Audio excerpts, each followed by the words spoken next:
دو موضوعات پر بات کریں گے جی. ایک تو یہ 24 تاریخ کو تحریک انصاف نے ہڑتال کی کال دی ہوئی ہے اس پر، اور دوسرا یہ جو کچھ ہی روز پہلے اسلامی نظریاتی کونسل کی طرف سے اس قسم کا فتویٰ سننے کو ملا کہ جو وی پی این ہے اس کا استعمال جو ہے وہ حرام ہے. تو میں آپ کو گزارش کروں پہلے تو یہ کہ کاش اس قسم کا کوئی فتویٰ بھی اسلامی نظریاتی کونسل کی طرف سے سننے کو ملتا کہ بھئی یہ جو قانون پامال کیا جاتا ہے، یہ انصاف کی دھجیاں اڑائی جاتی ہیں اور یہ جو میرٹ کو پامال کیا جاتا ہے، تو کیا یہ بھی حرام ہے یا حلال ہے. اور یہ جو آئی ایم ایف کا جو قرض آپ لے کر تو پھر لوگوں سے ان ہیومن یعنی غیر انسانی ٹیکسیشن کر کے تو پھر وہ قرض اتارنے کے لیے، اور پھر اس قرض سے کیا کہ آپ نے نئی نئی گاڑیاں خریدیں اپنے لیے، نئی نئی مراعات آپ نے لیں، اور پھر 53% یا 53% اپنے بجٹ کا آپ جو ہے وہ صرف اس قرض کا جو آپ نے آئی ایم ایف سے لیا ہوا اس کا سود ادا کرنے کے لیے آپ نے مختص کیا. تو یہ بھی حرام ہے یا حلال ہے. جہاں تک وی پی این کی بات ہے تو میں گزارش کروں کہ جس طرح بندوق اگر ظلم روکنے کے لیے استعمال کی جائے تو وہ ظاہر ہے کہ خیر ہے، لیکن اگر ظلم کرنے کے لیے اٹھائی جائے تو وہ شر ہے یعنی حرام ہے. تو اسی طرح سے اگر جو وی پی این ہے وہ اگر آپ اچھے مقاصد کے لیے یعنی حق کی آواز بلند کرنے کے لیے استعمال کریں گے تو ظاہر ہے کہ وہ احسن اقدام ہوگا یعنی خیر ہوگا. لیکن اگر آپ اس سے جھوٹ کی سربلندی کے لیے وی پی این کا استعمال کریں، اگر آپ برے مقاصد کے تحت اسے استعمال کریں گے تو ظاہر ہے کہ وہ خیر نہیں ہوگی، وہ شر یعنی ہوگا. تو اب آئیے جی جو آپ کی 24 تاریخ کو جو کال دی ہوئی ہے تحریک انصاف نے، تو میں آپ کو گزارش کروں کہ جو کچھ بھی حکومت کر رہی ہے عمران خان کی آواز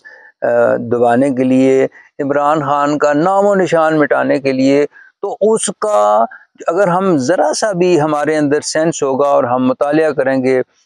پچھلے 2 برس کا، تو ہم دیکھیں گے کہ اس کا کاؤنٹر پروڈکٹیو سامنے آ رہا ہے. اب کاؤنٹر پروڈکٹیو جن لوگوں کو نہیں پتا کہ کیا ہوتا ہے تو ان کی اطلاع کے لیے میں مختصراً گزارش کر دوں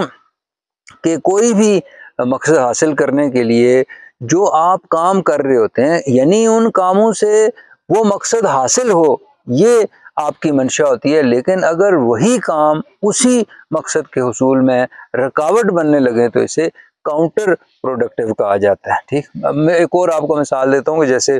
آپ دلدل میں پھنسے ہوئے ہیں تو اب آپ دلدل سے نکلنے کے لیے ہاتھ پاؤں مار رہے ہیں، لیکن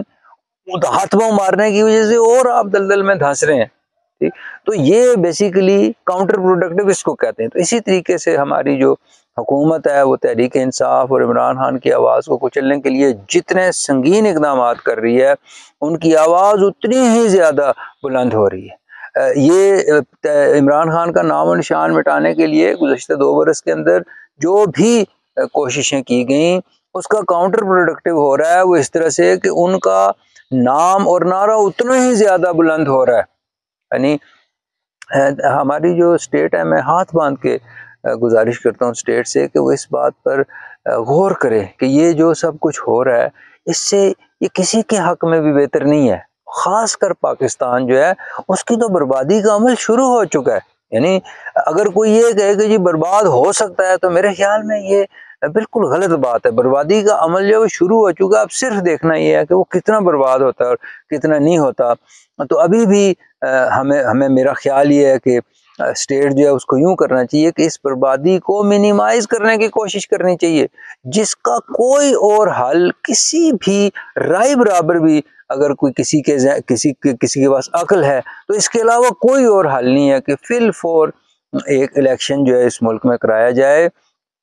جو فی الواقعہ جو ہے فری، فیئر اور ٹرانسپیرنٹ ہو. ٹھیک، اور اس کے بعد جو بھی کوئی حکومت آئے تو اس کو 5 سال پورے کرنے دیے جائیں اور سب مل کر تو اس کا جو ہے وہ ساتھ دیں، اس کا ہاتھ بٹانے کی کوشش کریں. اور جیسے کہ نیلسن منڈیلا نے ساؤتھ افریقہ کے اندر عام معافی کا اعلان کر دیا تھا اقتدار میں آنے کے بعد، تو ویسے ہی جو ہے وہ تحریک انصاف بظاہر تو لگتا یہی ہے کہ وہ 2/3 میجورٹی لے لے گی اگر الیکشن ہوگا،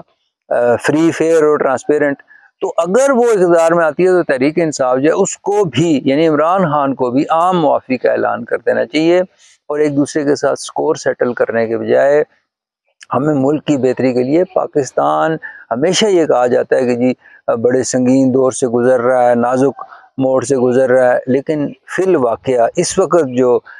موڑ ہے اس سے نازک موڑ میرا نہیں خیال کہ 71 کے بعد اس ملک میں کبھی آیا۔ تو اگر اس وقت ہم نے ہوش کے ناخن نہ لیے تو یقین مانیے کہ پاکستان جو ہے وہ بارود کا ایک ڈھیر بنا ہوا ہے جس کو ایک چنگاری لگنے کی دیر ہے، اور پھر اس کے بعد میں آپ کو گزارش کروں کہ لوگ بھول جائیں گے، میں پہلے بھی یہ کہہ چکا ہوں کہ سری لنکا میں کیا ہوا اور بنگلہ دیش میں کیا ہوا۔